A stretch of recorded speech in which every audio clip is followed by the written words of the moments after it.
Hey there, come here. Hi, sweetie Mote, come here now. How are you doing? Please, please come. Come here now. This week's Parsha Vayikra, Hashem called Moshe Vayikra. Rashi, one of our greatest sages, explains that the voice of Hashem reached Moshe's ears, but the Jewish people didn't hear it. Maybe they didn't hear it because it was soft, like a whisper. Rashi says, no, it was loud and booming and very powerful voice that broke the cedar trees in half, and yet the people didn't hear it. How could that be? When somebody calls us our mom, our dad, friend, or teacher, we listen and hear how they're calling us. And then often we decide whether to come near to them or not, right? This week's about our ears and listening and hearing that call. A great rabbi explained that only Moshe heard that voice of Hashem because he was attuned to it. Maybe the Bnei Israel weren't in tune to the same high spiritual frequency as Moshe was. An example is like a mum can hear her baby cry if there are many babies in a room. Also, the high-pitched dog whistle is only heard by dogs and not humans. So let's take listening and hearing to a whole new level this week. Pesach's coming and we need to be helpful. So listen to instructions, follow them. And if the voices of parents and children are softer, calmer, and more loving, maybe we would listen more rather than ignore. There's something else really interesting in the word Vayikra. There's a tiny little aleph at the end of the word, and it's not a mistake. It's meant to be there. Moshe feels so humble that he's talking directly to Hashem. No one else ever talks straight to God.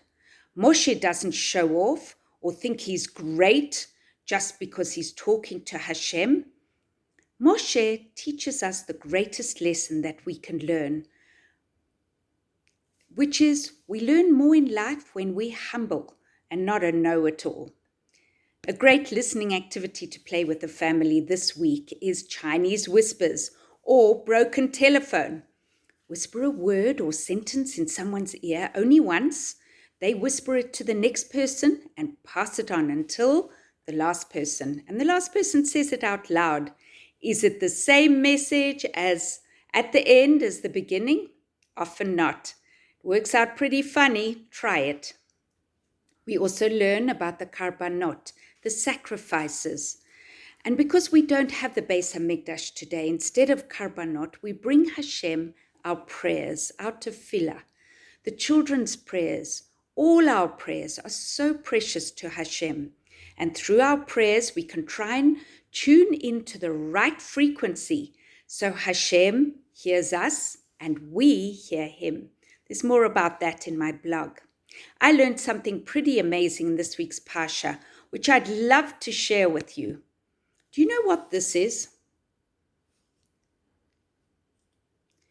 Do you know why we hold our pinky up to the Torah when it's lifted up after the Torah reading? We are giving the Kamet sign, which is the mystical symbol of hope, courage, and strength of the Jewish nation. Some explanations say that the origin comes from this week's Parsha. The Kohen offered up the meal offering with 3 fingers, scooping as much of the flour and the oil mixture as his hand would hold. And that amount is called the komets. And the act of scooping up is called kametzah.